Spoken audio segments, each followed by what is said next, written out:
a backpack suddenly fell from the sky. Seeing this, the father quickly blew his whistle, but it was already too late. On the same rope, everyone lost their balance one by one after the man collided with them. Soon, only Jenny's rope was left holding the weight of 5 people. In this critical moment, the only thing keeping them together, a rivet, suddenly began to loosen. Then, the 5 people fell once again. Jack tried his best to comfort the 2 children above, but the last 2, terrified, kept struggling, which only increased the risk of the rivet falling off. Suddenly, the rivet loosened again, and by the time Jenny realized it, it was too late.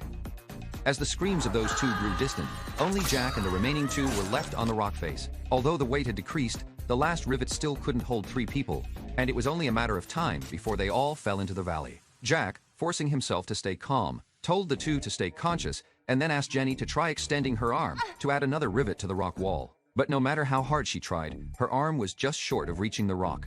And worse yet, her movements caused the last rivet to loosen as well. At this moment, Jack, with a grave expression, instructed Tom to take out his knife and cut the rope. He decided to sacrifice himself to give the 2 children more hope of survival, but they couldn't accept their father's decision.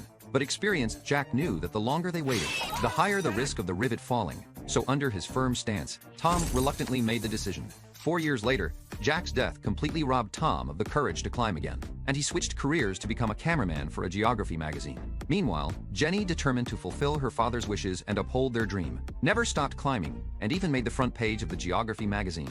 But luck would not favor her forever. When Jenny once again challenged her limits, a strong wind suddenly blew around her. Just as she tried to stabilize herself, the ground suddenly collapsed, sending her falling into a pit. Her teammates were dragged along, losing their balance, and even worse, the safety rope snapped from the friction. Jenny fell into a cave. Then an avalanche suddenly occurred on the mountain. Her teammates, unable to escape, were swept away by the snowstorm, leaving only 2 people who rushed into the cave, narrowly escaping a disaster. But the avalanche soon completely blocked the cave entrance, trapping the 3 inside. Worse still, 1 teammate was injured, and if help didn't arrive, they would all perish there.